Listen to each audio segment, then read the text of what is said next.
I say, get it? Yeah, you Okay, accept. there we go. Hi, Dr. Perlman. Hi, Daryl. Hi. So you and I have known each other for over 20 years, I think. Yes, 22 maybe. yeah, I guess since 2000 or close two. to it. The year it was Yeah. certainly the year 2000. Okay. Um, People sometimes call me a pioneer of LGBT psycho-oncology, but really, you are, in my mind, like the pioneer. You're the guy who wrote books. You're the guy who led support groups. You're the guy that's lived with prostate cancer in your own body for 22 years or so. And and you're an out gay man and have helped by now easily thousands of people, um, both gay and straight, around prostate cancer, and being true to yourself while seeking proper health care and such. Is all that fair to say?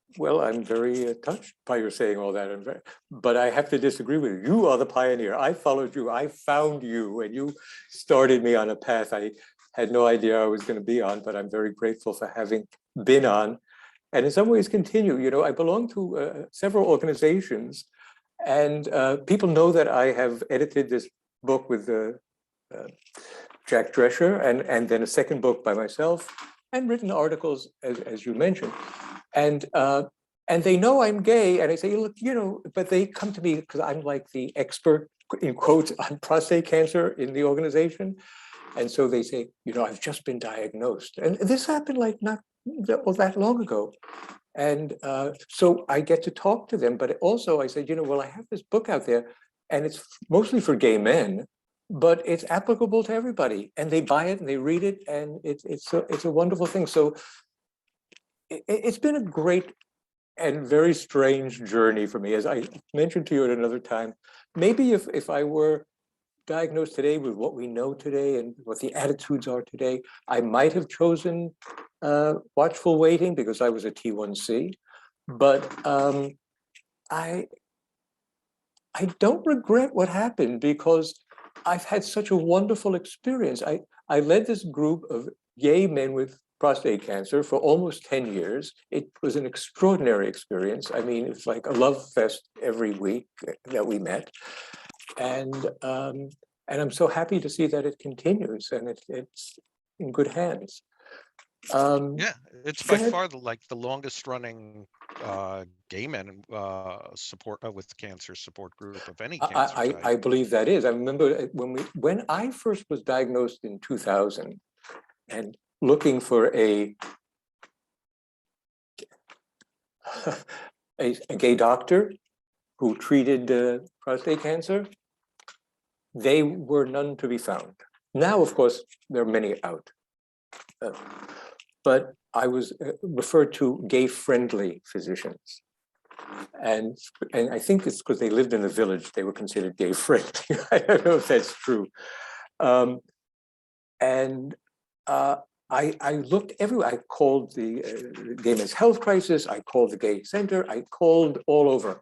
The only person was you, a straight guy Yeah. running a monthly group for gay men. Well, that was manna from heaven for me. That was a wonderful thing because you were the only straight guy in the group. Everybody else was gay, and you just, you know, you facilitated it. And so after, and it was being a member of the group was a very powerful experience for me because I not only met people in my position and self-help groups, I'm a very big advocate for self-help groups. They do work.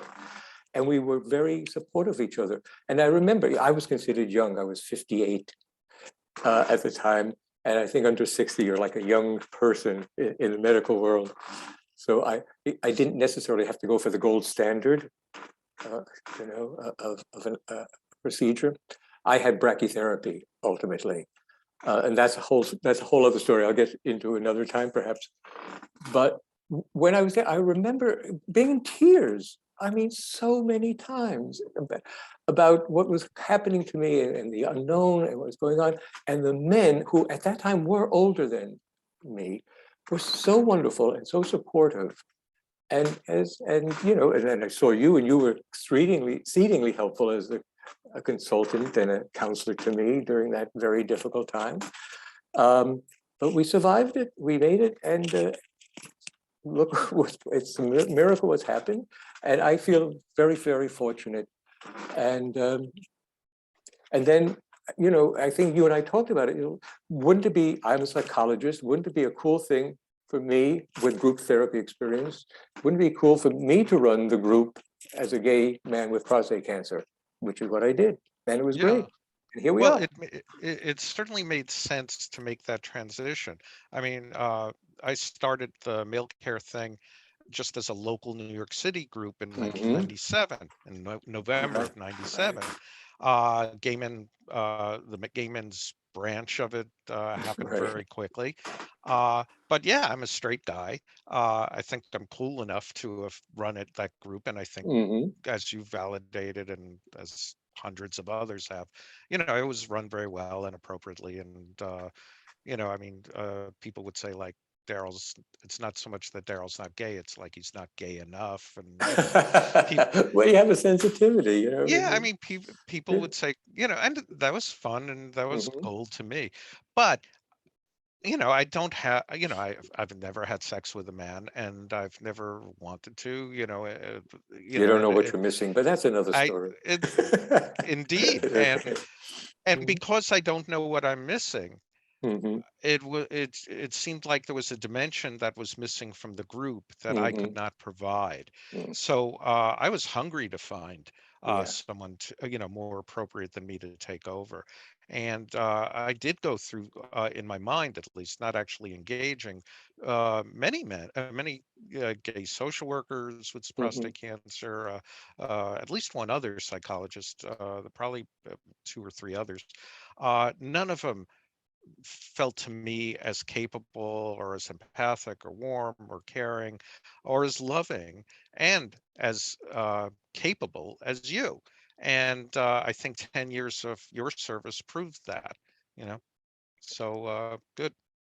You're making me blush, Daryl.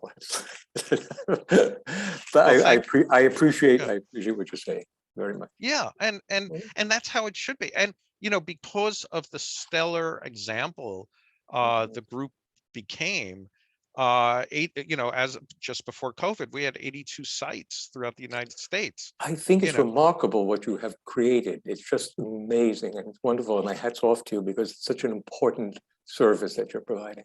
yeah, and not to like do like a self-modesty kind of thing or Hmm. something, Hmm. but I know, like, I started it all. I mean, this and that. It's my creativity that Yeah, invested and empowered the organization, and yeah. on and on and on.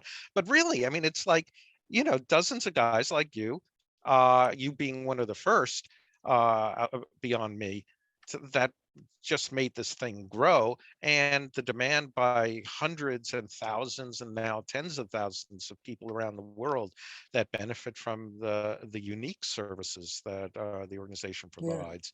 I'm All thinking, of that stemmed from our time together. yeah, I think that's true. And I remember you and I going down to Washington. And we were remember that? We were on the board to evaluate Yeah. research that was going on. That was great fun too. So we got a chance to present things and to hear other people's. And I'm so happy you're doing this newsletter. It's very good. Oh, the newsletter. Well, I Yeah. mean, that's the joy of both having extra time on our hands because of Mm-hmm. COVID, Yeah. and the extraordinary achievements of technologists around the world to help us build artificial intelligence algorithms that make newsletters become concierge delivery systems for information. I mean, like, that newsletter has 20,000, just under 20,000 That's subscribers right now. astounding. Yeah, but we're delivering close to 400 every week, 400 unique versions of that newsletter based on what each of those 20,000 or so need to read. Um, and it varies week to week. It's really cool. I mean, the things that I mean, you know, this started with a handful of guys sitting on 14th Street in Manhattan in New York City. this has grown internationally, Yeah. and because of things like Zoom and Skype and early forms of communication called ICQ that somebody in the audience may Huh. remember and stuff, we're able to sort of leverage genius around the world on a volunteer basis, which is important since we're an exceedingly low budget organization as well, and a nonprofit and at that. Yeah. And for most of, including for me, I mean, most of the work is done by volunteers. I mean, I'm now taking a salary, but I mean, that's really just in the last handful of years. I mean, it's like, I It mean, is that amazing. we were able to do an ideal kind of thing. Yeah. Timing was right too. It was also because I remember what one of the men in the who wrote a chapter in the book I edited, the first book, talked about having prostate cancer and 9/11 at the same time. It was a very pivotal time. Things were happening. Remind me. I remember we used to meet at Beth Israel on 14th Street, but we met someplace else before, did we not? We had 4 sites in Manhattan, and 3 of them we put out of business. I like to think that we did that. So Cabrini Hospital, That's what, um, Roosevelt Hospital, there's one, Lenox Hill, I think, or something like St. that. Vincent? St. No? Vincent, sorry. Yeah, Yeah, St. St. Vincent. Vincent's I and remember that. Beth Israel. Yes, Um, Actually, none of which exist anymore. Beth Israel is now Mount Sinai. that's right. Yay, we put 4 hospitals out of business. Uh, Or we elevated them to another status. right, and for those outside of New York, I mean, there's just like all these holding companies that just buy up hospitals and put them under Yeah, their own that's umbrella. true. It's true. It's true. Yeah, and that's a True. shame. But no, I mean, that's the other thing. I mean, like prior to the work that we developed, a support group looked like a once a month lecture with maybe some conversation between the attendees afterwards. Mhm, mhm. We turned it into once a week, 90-minute psychosocial supportive group meetings where Absolutely. men, yeah, I talk think about it's a terribly important point you're making because that had been my experience in many self-help groups, particularly where men are involved, that they become informational, intellectual. And I made a very concerted effort, of course, to be psychoeducational and informational, but also to get to what the experience was like, what the emotional experience was like that was so hard for men to express. But in that group of like experienced people, it became easier. Yeah, and as one opened up, it allowed another to open up. And then it became just part of the deal that we would talk about the latest and what's going on and what are the options and who are the good doctors and the not so good doctors. But really, what kind of feelings are going on for you? What kind of emotions are being expressed or not, and who's supporting them? And people made connections in the group that still exist to this day. yeah, Yeah. and not, I mean, not particularly romantic No, no, connections, no, but not no friend just relationships. I mean, yeah, supportive, good friend, not romantic relationships at all. That may have happened. I don't know about it, but they certainly was there. They were supportive friend relationships. yeah, And I'm thinking of 2 of the original people in the group who you know very well. I won't mention their names, but one's now a doctor, and mm, one was I think he worked at one of the big universities here, and they're still friends. And they were at a meeting you had a couple of years ago before the pandemic when I gave a presentation and they were in the right. audience. So it was so nice to see them. Yeah, and I do have contact with them through Facebook and stuff like that. That's nice. Yeah, I mean, there's a non-transitory nature to the work we do. Mhm. I mean, you and I know each other over 2 decades. Right. Uh, Pretty much everybody that's been involved with Malecare, even outside of New York, not only knows each other, but enjoys being in contact with each other. Mhm. I mean, there are very few organizations that could lay claim to that, you know? That's true.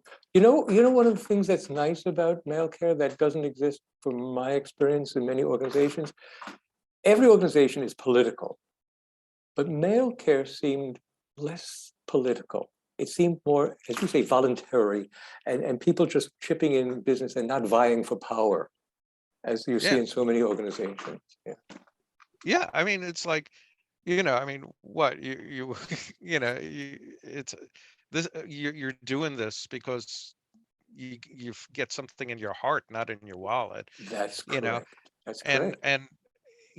whatever ego thing, particularly in the early years when nobody liked the idea of LGBT stuff at any level, Hmm. uh, you know, uh, there's a bit of risk in being affiliated with mail care. That's Uh, true.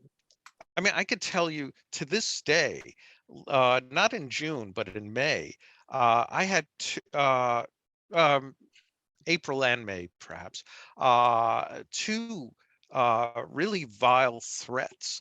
Like I'm going to meet you after you do drop off, or I know where you live, kind of thing. Both using the F Uh-huh. word that ends with the letter T, and Hmm. I mean, Hmm. I don't know, and and other vile kind of insulting things. It's crazy that, I mean, I don't think any of my counterparts at the non sort of LGBT focused organizations get that kind of shit, you know. And since I said shit, I'll say that faggot, like Right, to call, exactly. Yes. and it's like, you know, it's okay with me, I mean, Hmm. like it's you're the one saying it, and it's like, but it's rattling to this day, I mean, it's like, I've probably endured, I guess if you do like, 6 a year for 20 years, so that's over 100 of those kind of things. Wow. And a couple seemed quite credible to a point where, like, I called authorities and stuff. That's Uh, awful. yeah, totally. Yeah. Um, and it's not even a question of being straight or gay. It's that it's that you're promoting what to these kind of bad people think is an agenda, and I've heard that Hmm. phrase quite often, Yes. Yes. including from counterparts that are still in Hmm. our sort of nonprofit Hmm. world today. Yeah. I've heard that from industry partners. Hmm. Like, we already support a an LGBT organization. What do we need to support another one for? And we're not even really an LGBT No, that you're organization. not. That's Yeah, right. This is an offshoot of that. Yeah. yeah, yeah. A No, subsidiary, that's if you will. talk about Yeah. how, as a group leader, for 10 years, what do putting just, or not putting aside, just what did you learn from meeting with, 10 to 15 guys around a table around prostate cancer? I think it's a fascinating question. The first thing that comes to my mind is I learned how kind and generous people can be to each other.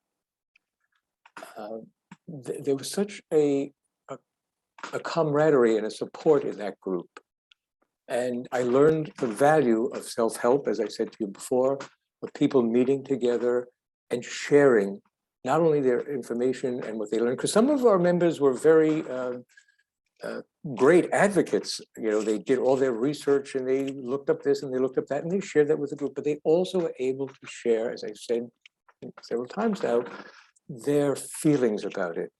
And so the other thing I can say that I learned is if you shut up and just let it go, it goes. It's like I never thought of myself as a leader of the group, but more of a facilitator. It's like I'm going to open it up. Hi, anybody want to share anything today? And it just goes. And I think it has to do with trust. That trust and feeling safe in a certain kind of environment is the key to people opening up. And I think that in that group we created that, and I think you created that.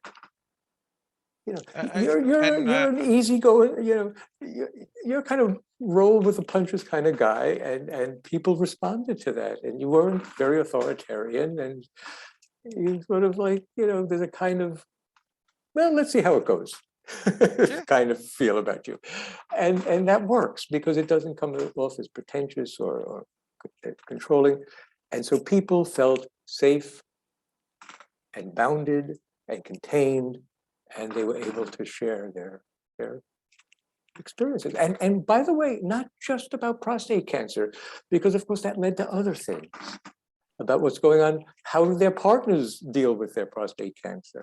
How are their relationships going? How are their parents doing? If they had children, and some did, not too many, but some did. And how are they going to talk about it in the outside world? You talk to your boss about it. You have to take some time off for an operation or a doctor's appointment. So it was very broad-reaching conversation. It was yes, prostate cancer and being gay was at the center, but as we've talked about in the book, it's like coming out a second time. First you come out as gay, and that's a lifetime process, and now you have to come out as a person with prostate cancer. And in that time, this is going back over 20 years. Prostate cancer is much more in the media, and people know about it, and that doesn't have the stigma. But the idea is, oh, prostate cancer, he's going to be impotent, he's going to leak in his pants, all these dreadful things that people thought. But it was also about sexuality, and people didn't want to talk about that. So that the world has changed. But the world in has those changed, days, but there are essentials that remain, and and being in a easygoing, non-political, mhm, ego-free, but ultimately safe environment, yeah, and being able to offer that to strangers who become colleagues and friends.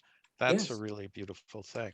You know, part of the distinction of like the work, and I don't want to forget to, I mean, you've mentioned the book.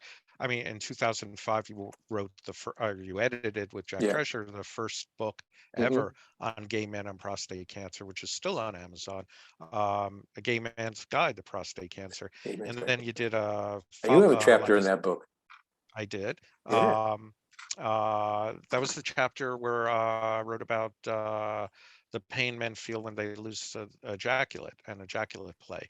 the importance It of was for, ejaculate. Yes, right, and that little chapter. I mean, there are a lot of extraordinary chapters in that thing, but that little, I mean, it was the first time people started thinking gay men like, like ejaculate is a loss too. It's not just about yes, erectile functioning and that's stuff. correct. Uh, but you also did a second volume.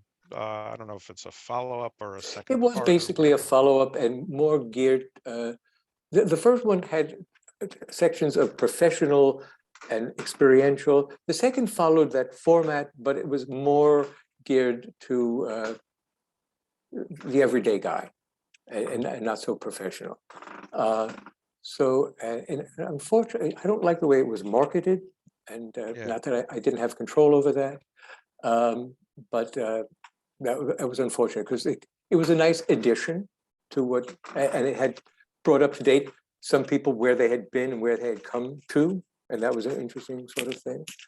Um, but now we have this tome, this 2-volume tome that you have a piece in, I have a piece in, Mhm. that these people in Canada did. It's No, Los Angeles, it the was, LGBT or some, the Gay and Lesbian Medical Association. yes, yes, Uh, yes. that's like I don't know, 100,000 pages long or No, it's something wild. insane. Canada's Uh, another story. Yes. Okay. yeah. But Yeah. no, I mean, the world is different. The opportunity to read about gay Hmm. men and prostate cancer, men who enjoy sex with each other and prostate cancer, Yeah. transgender women and prostate cancer. Um, Yes. I mean, in the early years, we'd say there's not enough, there's no research. Then it became not enough, and now it's like, good, we're doing it. Yes. And Yes. I'd say once every month or two, a young investigator calls me up or emails me Hmm. really, and can you advise me, or can you like hook me up with 500 people I could Hmm. interview or something like that. And this is like great, like this Yeah. is so cool because the difficulty in getting any kind of research going or getting anything published, and you got two books Hmm. published, Hmm. you know, and yeah, the second one wasn't marketed that well, Hmm. but it's Hmm. still on Amazon as best I Yeah. know. I should have looked before speaking, but you know, everyone listening to this, go look for Dr. Jerry Yeah. Perlman There and on were Amazon. tons of Yeah, uh, books for straight men and yeah, yeah, prostate yeah. cancer at that time. No, You I know. mean, Yeah. straight men will always have things to read. Gay men now have things to They read. now have, and far beyond what we started, because I Yeah, see people publishing all over the place on the topic, and from South Africa and Australia, New Zealand, and all over the world. yeah. So it's a good thing. It's a very And good thing. all of those places have a lineage back to 14th Street in Manhattan and the initial Malecare groups. I mean, the Right? South Africa group, Yeah. Cancer, Hmm. CANSIR, which is now part of the National Cancer Organization, like Hmm. their Hmm. version of the American Cancer Society or Macmillan or whatever. I forget the name of it, but easy to find out if you're from South Africa, or even in Iceland and other places. There are all, or certainly Australia, you know, all of those groups came out of the mail care group because we advised them all. You Right. know, Right. I mean, the Australian groups came directly out of mail care, and we love the Prostate Cancer Foundation of Australia. Hmm. You know, I mean, really, the biggest blowback against anything related to gay men and prostate cancer, most of it was in the United States from the pre-existing organizations that just, Yes. I don't know, were either bigoted or saw as a threat or whatever the hell, you know, and still do to some degree, for all I know. Yeah. Um, nah, Yeah, um, I don't know much about them today, but I do remember back in the day when they didn't seem to be a welcome mat. Let's put it that way nah, to what we were providing. Yeah. nah. But you know, part of that struggle is kind of like, you know, it's sort of like fun. You know, it's war stories without the bullets. You know, and Yes. that, Yes. you know, Yes. I mean, I don't mind not having bullets. You No. know, and certainly Yeah. don't want them. But you know, to have been part of a struggle as well is a good thing.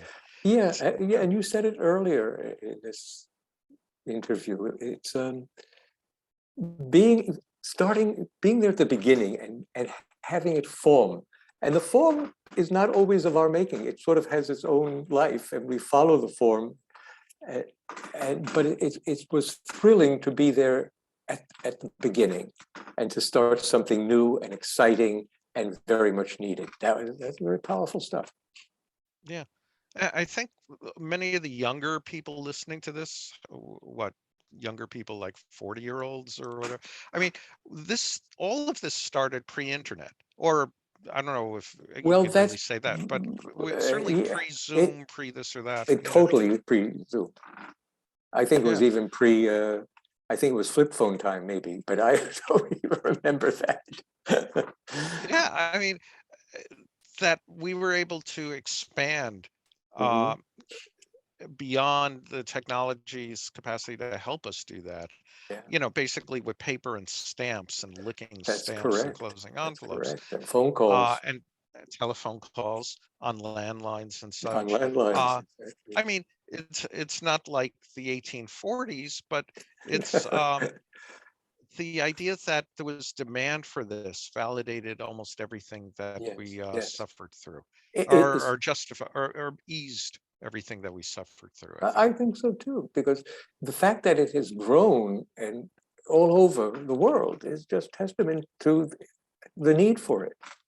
And that's something that, and we really owe it to you, because as I said at the beginning, when I was looking for some gay doctor to help me through this morass, I found you. Yeah. And that was a life changer, a life changer. And so thank you.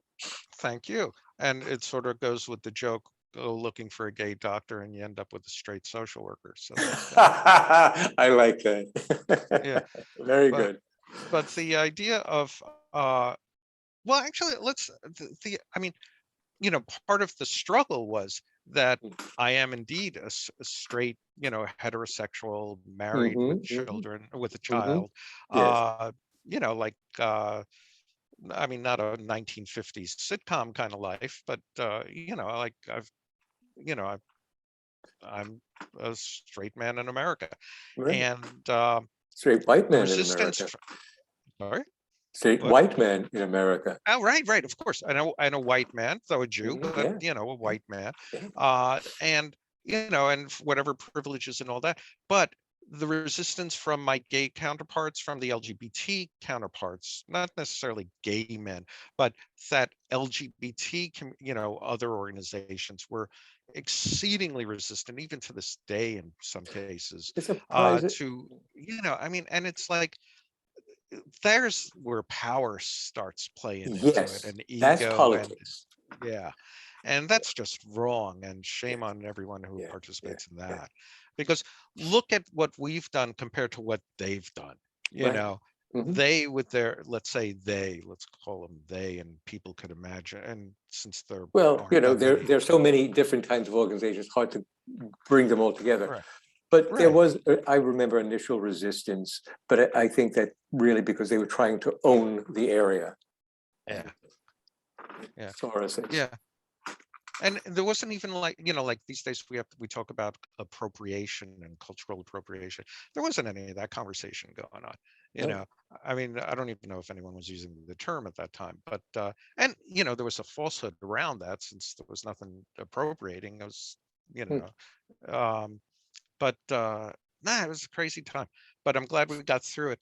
I'm sure before we close this out, Yeah, our audience will want to know how you're doing. I mean, you're 22 years out of your right. initial diagnosis. And What my, magic has brought you to your current state of health?